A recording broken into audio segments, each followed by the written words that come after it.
ভাইকে শহীদ করা হয়েছে সেই সকল থানার ওসি এবং সেই জেলাগুলোর এসপি থেকে শুরু করে তদর্থ কমান্ডিং অফিসারদের তালিকা তৈরি করছে বৈষম্য বিরোধী ছাত্র আন্দোলন। এই তালিকাটি আইসিটি ট্রাইব্যুনালে জমা পূর্বক বৈষম্য বিরোধী ছাত্র আন্দোলন তাদের বিরুদ্ধে মামলার সিদ্ধান্ত নিয়েছে। কোন প্রকার টালবাহানা নয়। এইবার যেটা আমাদের হাদি ভাই বলে গিয়েছিলেন, এইবার কোনো টালবাহানা নয়, অ্যাকশন হবে, অ্যাকশন। আমরা অ্যাকশনের দিকে কিন্তু এবার এগিয়ে যাচ্ছে।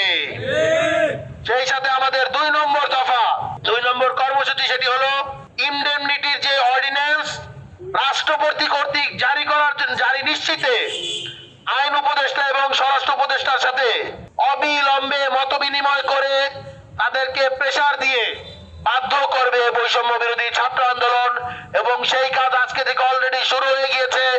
আমরা যখনই কোনো প্রকার আপডেট আসবে আপনাদেরকে জানাবো।